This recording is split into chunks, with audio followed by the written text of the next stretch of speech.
Hello, and welcome to what is effectively a redo of my second stream. You're with Kane Norton here from Australia. I've got people coming to visit tonight, so I'm not going to be live streaming. I'm just going to do some quick pre-recorded stuff and put it on YouTube just to sort of get back on the horse. I did a second stream. My first stream is on YouTube. My second stream, I had a number of technical issues with the video. It was stuttering for people because I had the wrong Twitch server configured. Then I had issues where I had ASLR turned on when I was trying to do some exploiting, which is the address randomization feature in Linux, which the loader does, even if it's turned off in the binary, which I hadn't really thought about. Thankfully, Justin pointed that out before I thought I was going totally mad. But yeah, so what I'll do today, I'll show a couple of things that are pretty handy and to solve one of the puzzles just to sort of keep things ticking so I don't stop streaming. So, one thing I wanted to show you is a Jupyter notebook. Jupyter notebook is a pretty damn handy way of getting Python code to run in it's very good for exploratory data science and stuff like that. It's also pretty good for exploiting once you know a couple of little tricks. You can get it from jupyter.org. It used to be called IPython. If you've heard of IPython, that's this. It has a bunch of functionality that will let you do things like, here's one thing, for example, some data science stuff. So you can put markdown, scientific notation if you're doing cool machine learning stuff or whatever. You put Python code into cells, you can execute them, you can re-execute them. The state lives in a global state rather than just in the cell, so you can redefine things, you can jump back and forward. Particularly good, say if you're doing like scraping or something, if you've got some code, some HTML you fetched, you can reiterate over something that's already in memory without running a script, having it run for 10 minutes, get the data, realize you got a syntax error and it all falls apart. It's painful. Being able to intersperse markdown with your code also means you can document things when you come back to them, you know what the hell it is that you were doing. Graphs and stuff can be handy. I think will be a little way of doing any exercises for this, but using Pillow, which is a graphics library, you could do things like, say, visualizing memory layout of an app, like in a pretty simple manner, or graphing things, or graphing the Shannon entropy, or whatever. There's all sorts of you could do something like this. You could color code things. There's lots of tools that'll do this, but being able to sort of slap together your own visualizations to see what you're doing is pretty cool. And being able to put some markdown comments in to explain why you do things later on is good for others and yourself. Very good being able to be self-documenting. Without too much further ado, there was a trick to this as well, because I wanted to make pwntools work with Jupyter. I had a lot of issues with this until I found this here. Secret, not so secret, maybe secret variable. If you put the environment of pwnlib underscore no term equals 1, it will disable all of the smart terminal stuff in pwn and pwnlib, which means that you can run it inside an environment that's not a raw Python interpreter without it all going amiss. I don't need this anymore, I don't need this anymore. I'll do a couple of things. So I'll also be using radare2. Radare2 or radare, or people call it a bunch of different things, is it started out as a forensics tool. It is now very much a reverse engineering tool. It supports a lot of different architectures. It supports a lot of different language bindings, which is pretty cool. Runs on pretty much every operating system the same. I'll be using largely, you can use different debuggers, which is pretty neat. I don't bother. I'll be using largely R2 pipe, which lets me talk to it from inside Python. I was trying to do this with GDB. I failed horribly because GDB is compiled with a Python 3 interpreter. pwntools only works with Python 2. You can get a Python 3 version, but it's not quite the same and has some backfixes not merged in.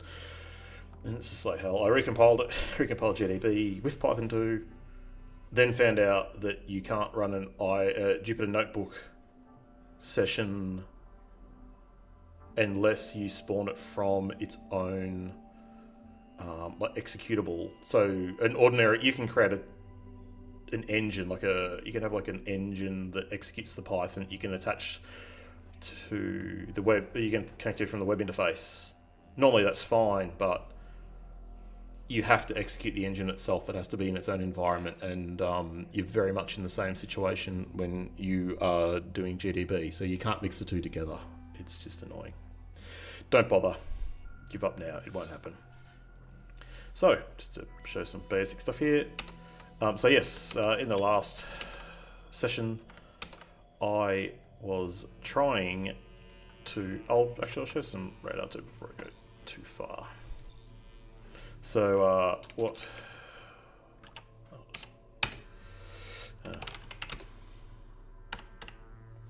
So R2, it's very much like Vim. It uses single character commands.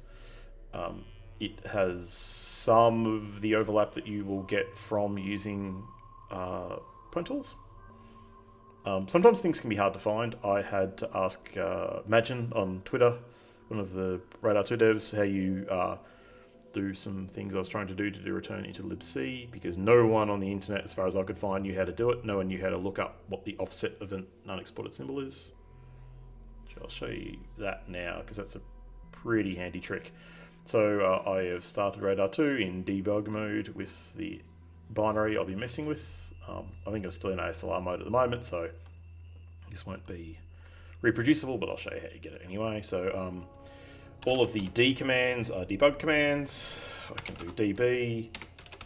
What does that do? Okay, it's a breakpoint thing, so I can go db. Typing's hard. Main. DC execute. Okay, so I've hit main. The address is shown here. I won't do the full tutorial for radare2. The guys do it a lot better than I. There's just a couple of things I will note. Many commands have the ability to append a J to them to produce JSON output. That is particularly handy when you're using the radare2 pipe mode from Python, because you can use a cmdj command which will basically interpret that JSON back out as Python. So it's not like GDB where you're trying to do sort of regular expressions and cutting and pasting on the input, and then it's different for architecture. It's all consistent. It's nice. It's neat. It's clean. I'll show you that. The trick that I got, because I'm doing return to libc, which basically you set a stack pointer such that when it is returned into, it will execute system and then get the hell out nicely. In order to do that, you need the address of the system syscall, or execve, or any of those other ones. Well, you can do it other ways, but it's the easiest way to build the chain is just to run a shell.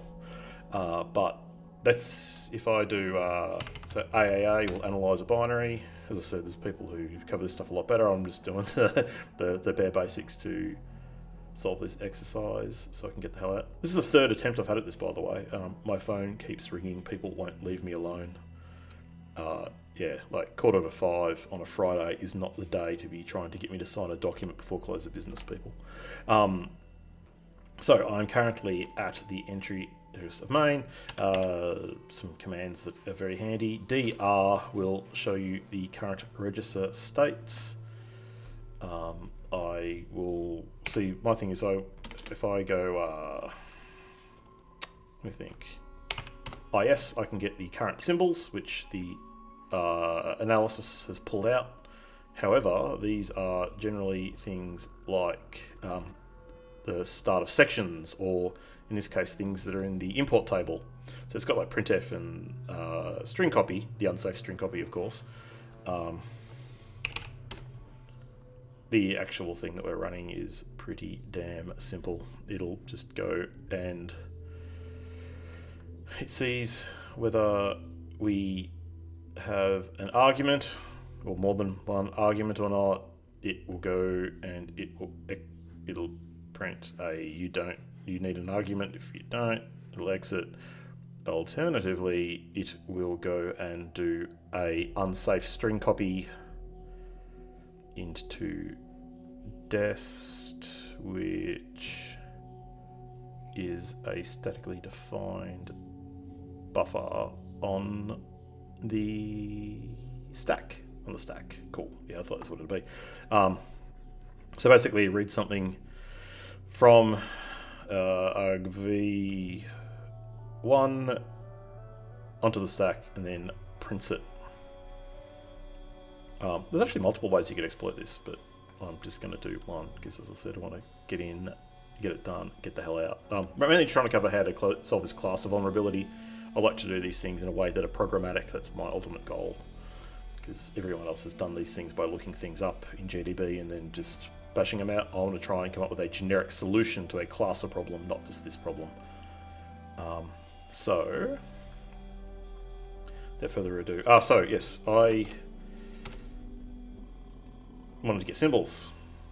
Sorry, the address of functions from the offset. So IL will tell me that the linked library is libc. I knew that. The trick that Merchant told me is I knew about DM. DM is the ability to get memory map commands. What I had not thought of was listing the symbols. Well, sorry, that'll show me the symbols I got mapped, but if you put a question mark at the end of anything, you can look it up. Ooh. That's weird, it doesn't show me. Oh, because it's a fully completed command, it's not a thing. Okay, I can go DMI, name of the library, symbol I want, and it does like it's like a globby sort of match. I don't know how to specify exactly I want system, but anyway, I can look up the address of system and find out what its offset is, for instance, which is pretty damn handy. To do a return to libc exploit, I need system, I need exit, and can I do a J on this? Somewhat strangely, no, but I can get like a more structured version. That's just like the address without all the other junk. If you put an asterisk, because it's the same as a, I think asterisk is radare2 command format or something. Yeah, radare2 commands. So it's like how you would set those flags. It's a bit weird. I wish every command had a J, but it just ain't the way it is, and I can't be bothered writing all the patches myself. Like a lot of debuggers, you know, things get added over time. There's not, unfortunately, a standard interface when it comes to producing output and printing output, although radare2 is a lot better than most of the others. Anywho. So, the other trick that took me a little while to work out is O is open? Yeah. Is it alias? Yeah, so if you wish to set the arguments, which I do in this, it's OOD to basically reopen in debug mode with arguments. So I can do a lot of something like that. Whatever. I can run. I can run again because I hit the breakpoint that I set. Yep, end up somewhere in the B's. So when I try and find out what I'm doing, it's going to look something approximately like this, but I'll do it using R2 pipe, which is cool. So R2 pipe, not going to use this stuff very much, but might as well do it. Where was my commands? There we go. So open is pretty easy. R2 pipe dot open.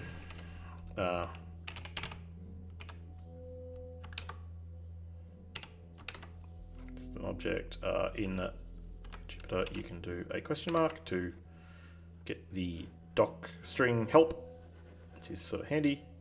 This doesn't really tell you a great deal other than you can point at all sorts of weird things. It's all pretty damn neat. There's a lot of this stuff, but as I said, look up. Pancake did a really good talk at the Chaos Computer Congress 33 just recently. I think the talk was titled like Dispelling Myths About radare2, but it's like a really good base understanding and covering a lot of the functionality and how to do things, including a bunch of stuff I'd never seen. So if I repeat myself, I apologise. As I said, I've already had a couple of attempts at this and been interrupted, so I don't recall what I said when, but you should get something out of it. We'll see. So what we're going to try and do, we've got the binary, we've got it open. We can do CMD. To start with, we'll do AAA, which is the analyze a lot, no really a lot type command. It's a bit weird. It'll bring in a bunch of the symbols and stuff. Doesn't produce any output, so doesn't matter. I could reuse these cells, but I don't want to. If I come back to this, I want to be able to run it all again.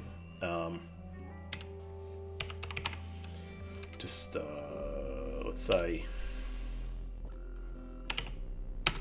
I'll put a break at main. I'll just make sure it's all sort of working the way I expect it to, because I've been wrong before. So break at main. And continue executing until main. And then now I should be able to do I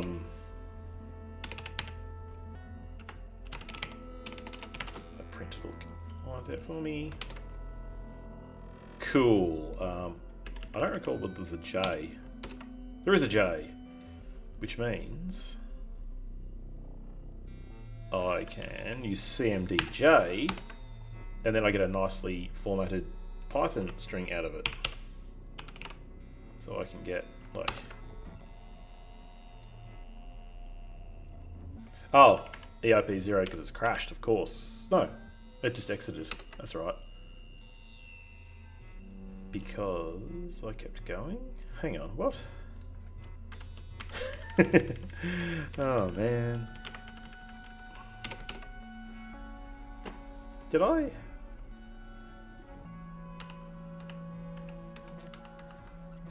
Oh, it is not currently in debug mode, and as such, my commands failed. If I was doing this in the correct order, I just check one here, so I go OOD, and I'll just put an argument in. It won't crash, it'll just print it. So now it's reopened. Set the breakpoint to main, continue. Commands please. Alright, there we go, that's much better. EIP, that would be just the address of main, because I haven't sort of continued until I crashed anywhere.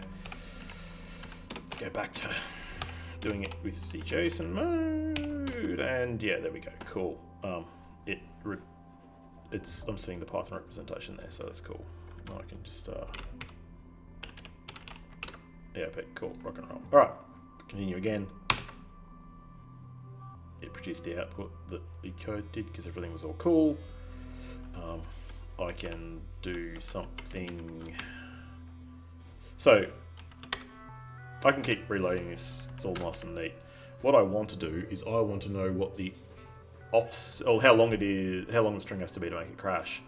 To do this, I wish to use a Bruin pattern, which is a repeating. It's a non-repeating pattern technically.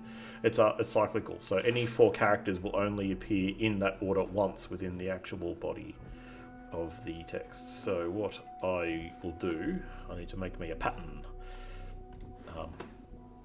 I have imported pwntools, so I can go pwnlib.utils cyclic.cyclic. I call it pattern. Then let's print it. So it looks like, yep, so repeating patterns. Easy. It can be really long. I know that under 300 is fine just because of the way that the memory was laid out, so no big deal. So what I can do is, I can use that as the argument. Arg v1. I don't remember where I am. Let's break it main. Continue. Main. Now I want to run again. Now probably everything's going to cark it. So I just want to see what the whole everything is.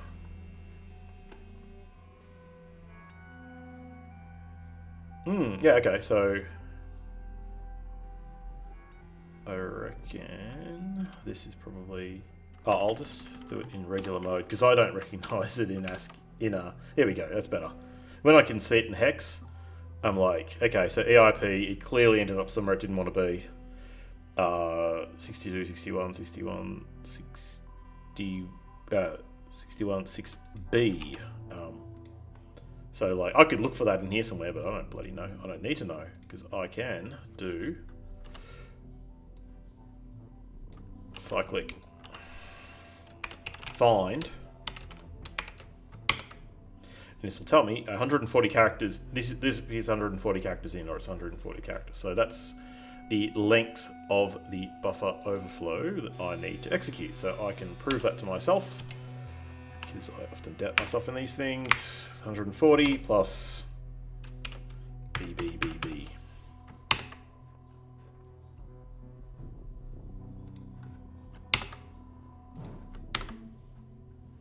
It's main. Continue again. BBBB. Okay, so I now know the address that I am overriding the return address to is past 140 characters in. Then I can go and... Shut up, dog. I can go and overflow that. So I'm going to go a return into libc exploit. In order to do that, what I want to do is get the addresses. This terminal, I'm pretty sure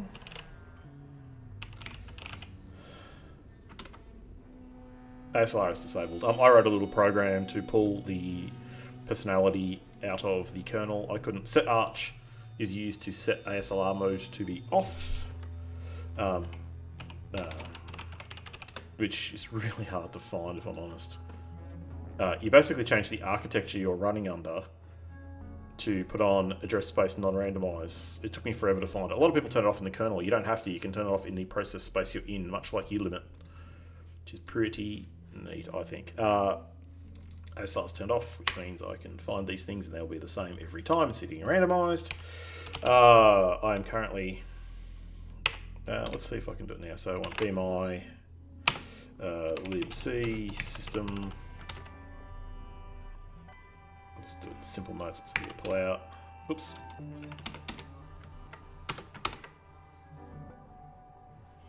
If I print, it'll actually interpret the new lines. Cool. So that, I'll just put these things together. Here will do.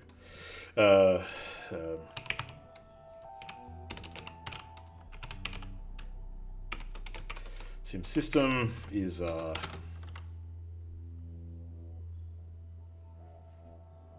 yeah, and then I want exit.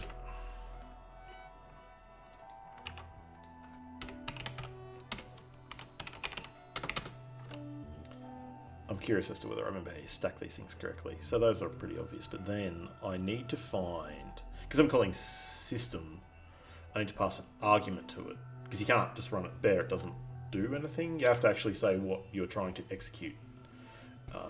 SH is relatively easy. It'll be in the path of the user, so I don't need the full /bin/sh. So what I can do R2CMD, and then was it slash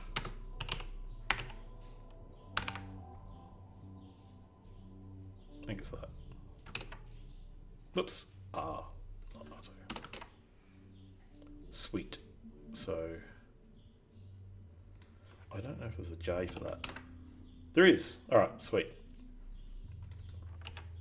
Don't have to represent anything, so it's a sim for.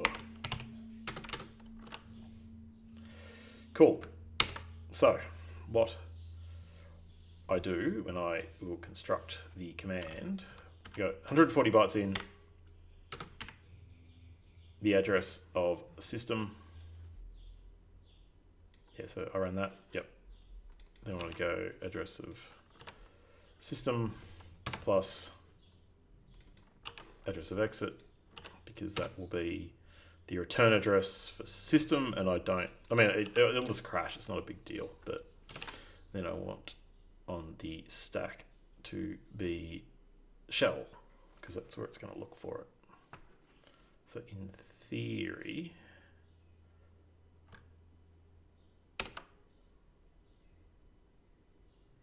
oh, okay, I need to pack them, which is, what is it, U32 in, because I'm not printing a number, I want to print the architecture appropriate version. Ooh.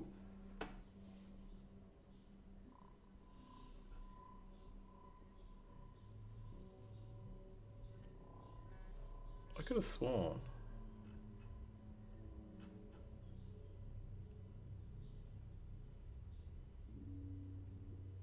A string argument.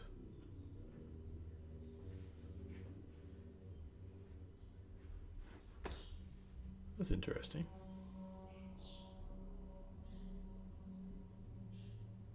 Let me just remember what the hell I'm doing with this. Oh, it's not U, it's P. Pack, not unpack. I'm getting better at this stuff, honest.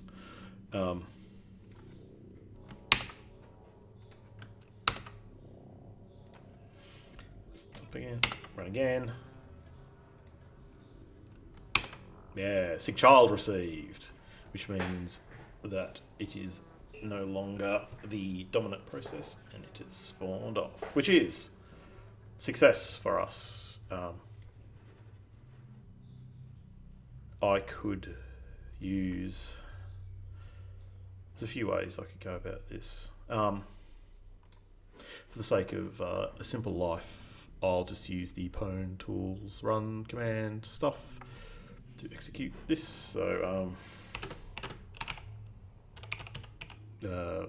tubes.process, yeah, and then I instantiate it, provide the arguments, which are the executable and argv0, argv1, which I should have just set as an environment, but I didn't.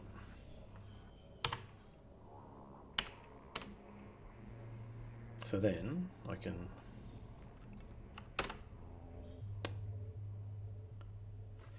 P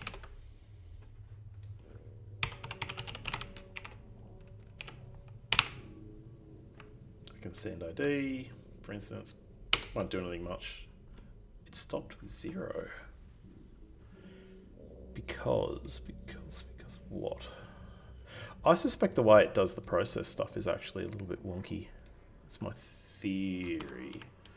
Because it worked the first time. Maybe there's something wrapping it in the environment. But anyway, what I can do is I can... No, that isn't right. You go, if I go... Actually, that'll work. If I just print that. Just to close this out so I don't get interrupted again.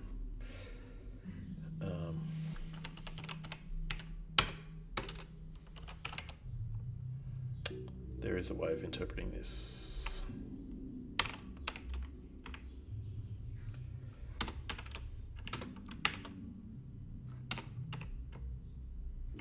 Is it that?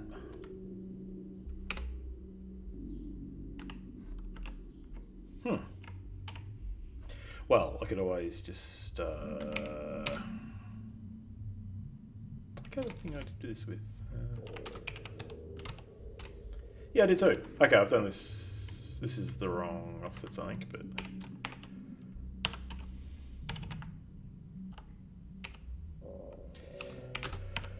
For the sake of just making the bloody thing work...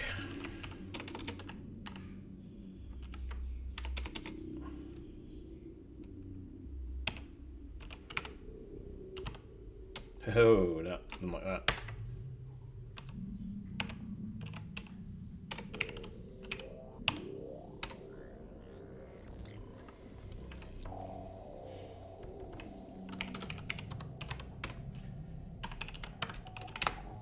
there is actually just an ordinary...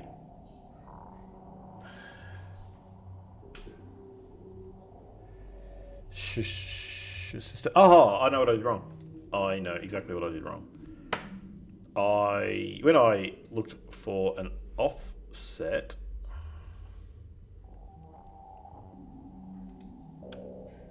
I did it before the binary was running. So if I was to do another,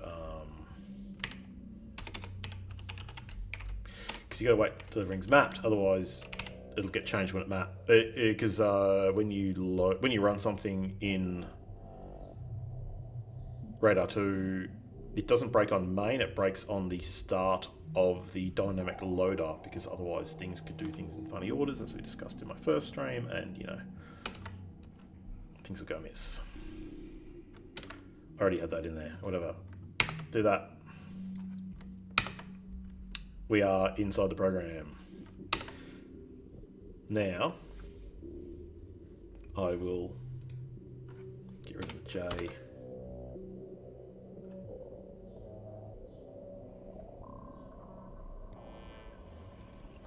Why do I feel like this is not right?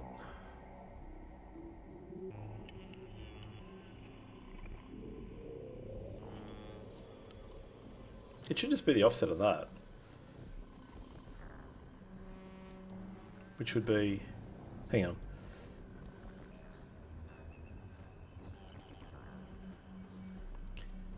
Which one did I use? I used...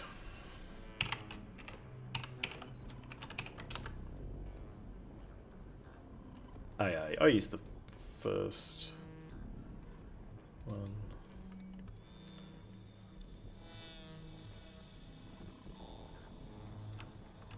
It prints out a bit funny.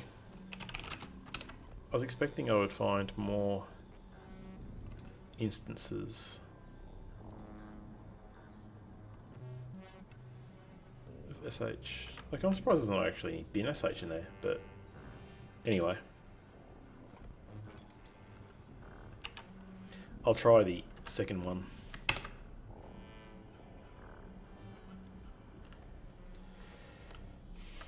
See what that looks like.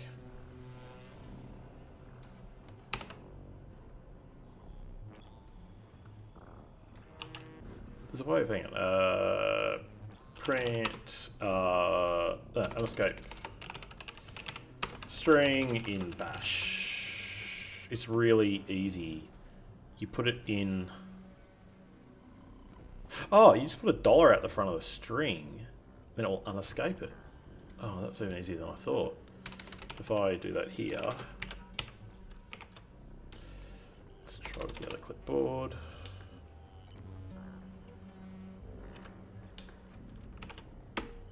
Which apparently I never copied into... Great.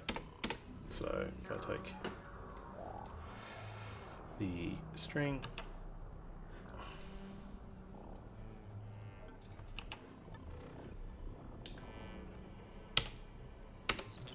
Yeah, okay, that works, cool. Alright, that's what I wanted. And I have a shell. Ta-da! So yeah, okay, that worked. Yeah, I, for whatever reason, used a bad address for SH.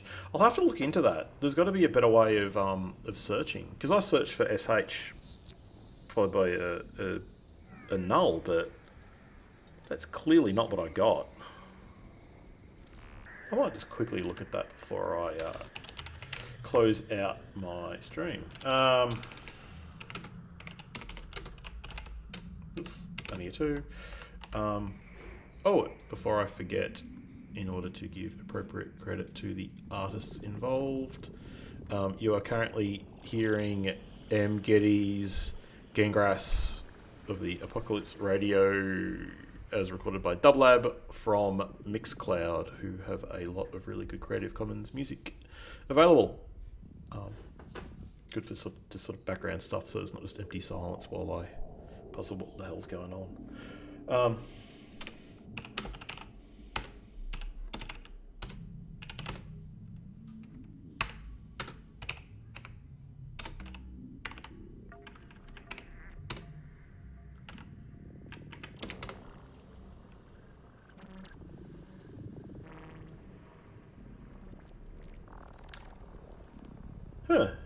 What's the address of that?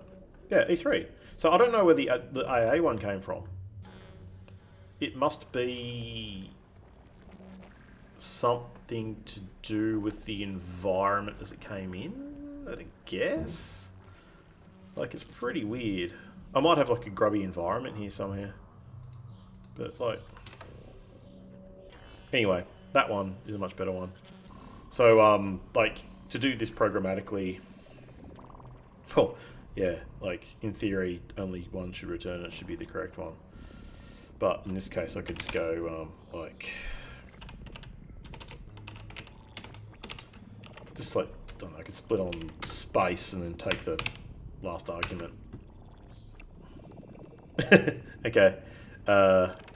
What? Okay, so I can't split on space, so... Oh, it's 2 lines. Yeah, okay, that's much better if I do it that way, of course. I want the first one, and I want offset, I want it all in hex. Just to make sure I got the right thing. That's the one, cool, alright. Easy. So, then I would go, like, if I want to, this is messy, I don't like this. Oh, I'll do it for the moment.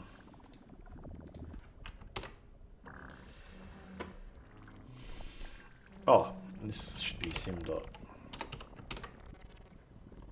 This one I can do a... This one doesn't have a... Yeah, it's all by spaces, so I can just...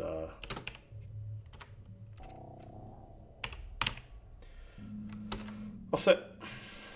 Oh, that would be like...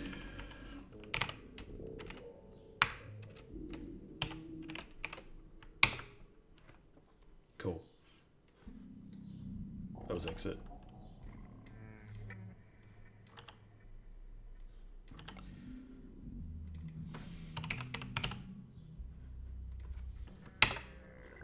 So, if you are solving a... If you want to do, like, generic libc exploit,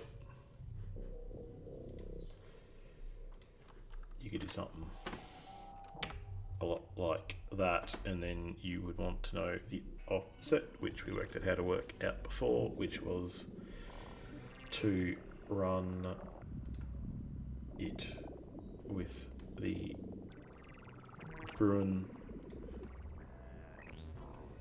Yeah, I deleted it, that was silly. So I want to do OOD space plus pattern. Then I want to do a command of db main. No, I want to just go, I don't really need it. Yeah, I'll make sure it's there, whatever.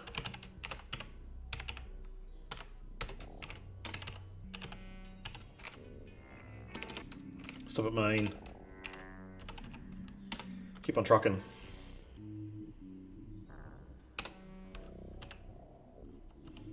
There's all sorts of ways of stacking this stuff. Let's do R2 J.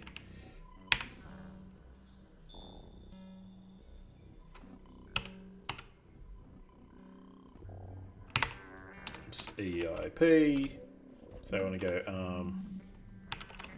EIP is equal to that, and then I would want to do the lookup, which I had up here somewhere.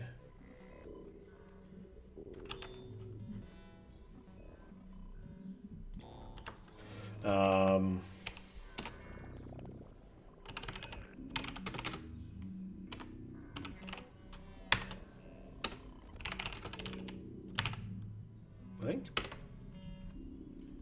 string indices must be integers. Oh, I missed the J. Yeah, so I could, it's not like the neatest. I could probably get rid of those. I don't know, I'll see.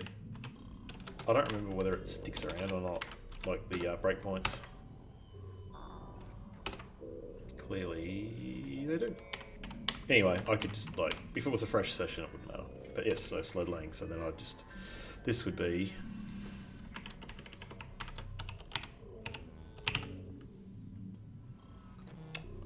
something like that.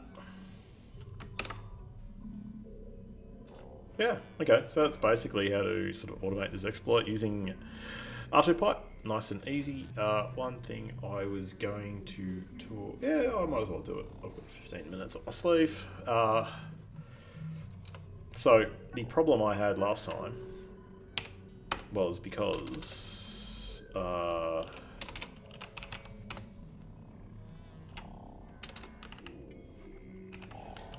I had... There we go. So personality is all zeros. I have SLR turned on. So if I do, for example, LDD with narnia2, I will see that... see the base address of libc changes each time, which means that when you do a libc, a return to libc exploit, it's not reliable.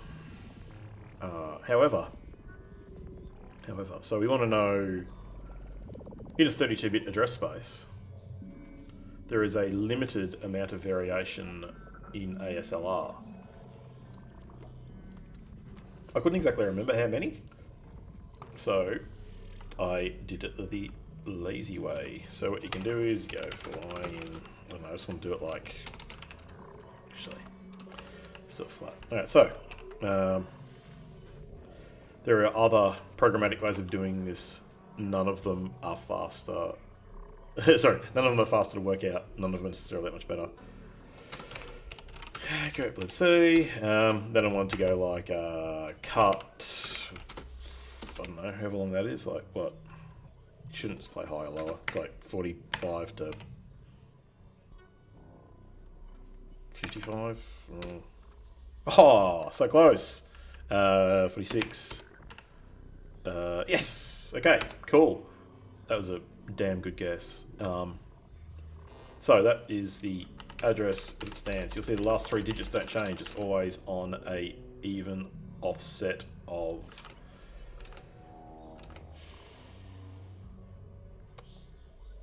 It varies. So yeah, okay, so it's always on like an even 1k boundary. Probably something to do with pages, maybe? I don't know. Anyway. I couldn't remember what the range is, so I in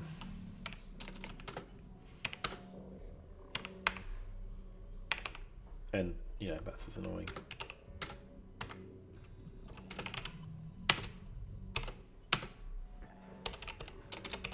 Keep it in a file called lol, so I totally remember what's there. 1,000's actually probably a bit much. It's not really necessary. Okay. Cool. So I can go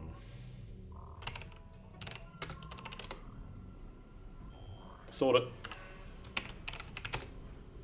The lowest one that appears is that. The highest that appears is that. So if I work out,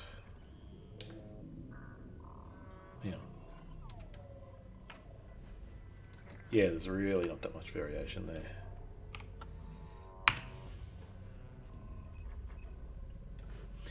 So what you can do is, in this environment that we're, like, say for example on the over-the-wire box, which I'm not using at the moment.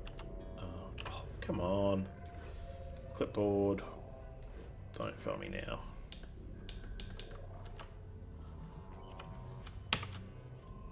Wow. No. That is...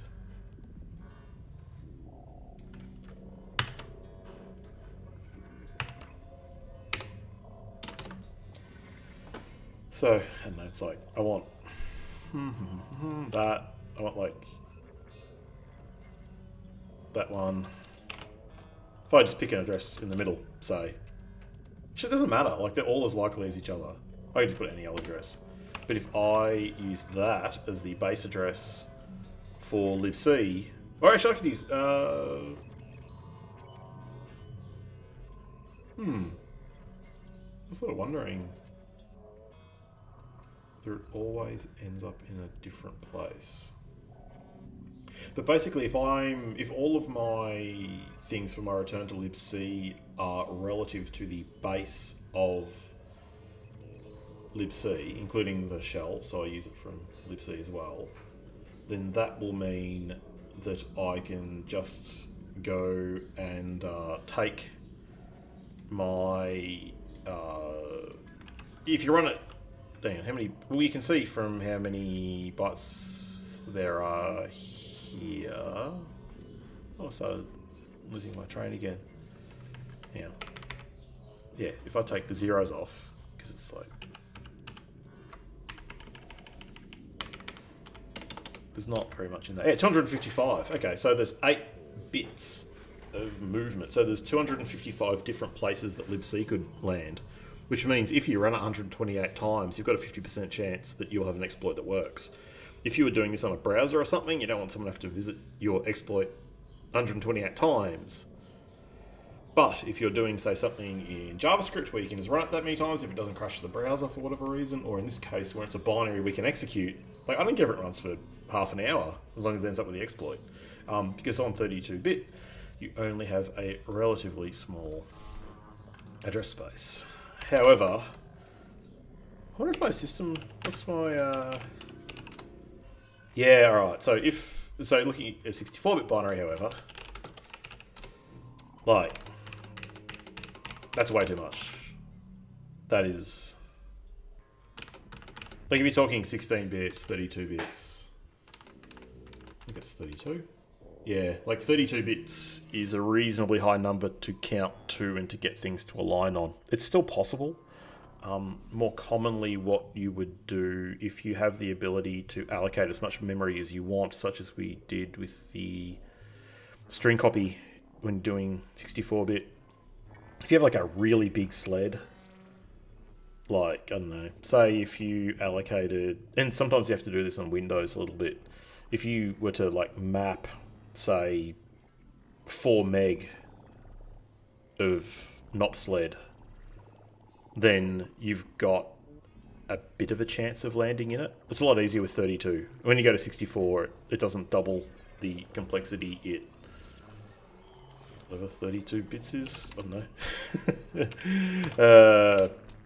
That, like, it's a lot bigger address space to land in. But if you can allocate as much memory as you want, if you can allocate 4 gig of NOP sled or something and land yourself in it, it really depends on the layout stuff. It's not exactly my speciality. But anyway, I have on my own local machine here, as you can see, come up with a generic way, with the exception of this bit, which I'll have to do some research on.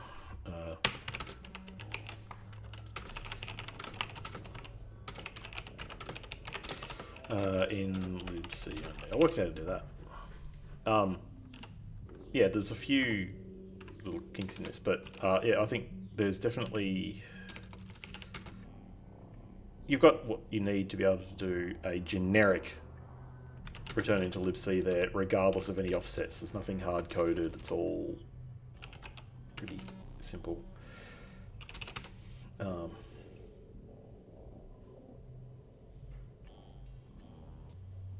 How come? Oh, and you can look up, there's also gadget finders here. So if I was, I'm pretty sure there's none in this thing, but if I was wanting to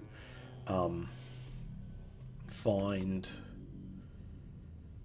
a widget, I could, for example, how would I do it? I don't know, like...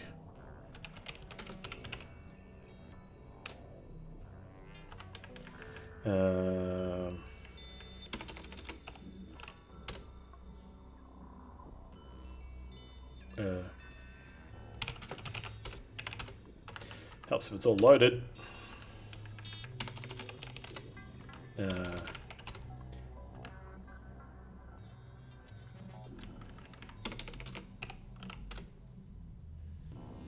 It's only in a pretty limited space. It's looking...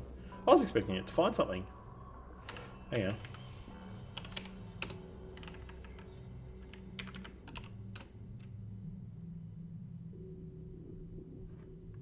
But yeah, there's widget finder stuff in here, so it lets you... Yeah, assuming... The other thing is we don't have a lot to work with. We can use any sort of generic libc ROP widgets, but because the executable we're working with is all of like one function, maybe that's why.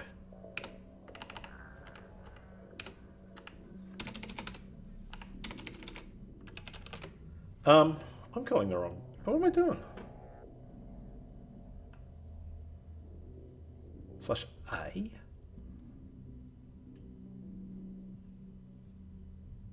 Slash A or slash C?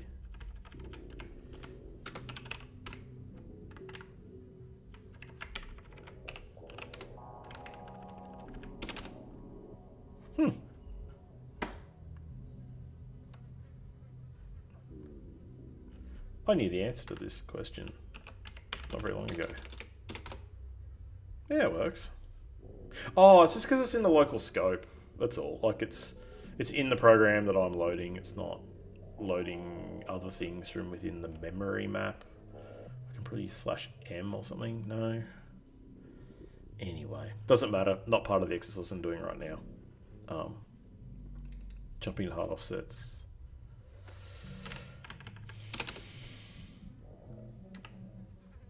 All the different type of jump. Lots of different calls. Depending on what variable you control, you basically find an instruction that you can stuff into the return address, which will then be loaded into, it'll be hit from EVP and end up in it. So yeah, I'll talk about some other point, I'm sure. I'm guessing, I haven't been through Narnia before, but I'm guessing that I will find myself pretty soon in a situation where I need to do smarter exploits, and that will probably slow me down. But anyway, I'm calling this a success. No live audience to assist, no live audience to mourn my defeat. But yeah, I think just from this you can see that I've got the ability to automate the exploitation, with the exception of doing a little bit of swatting up on how to do better searches in Radar. So yes, thank you for watching if you watched, and yes, I will probably be back next week. I'm not sure which day or what, but yeah, cheers. Thank you everyone.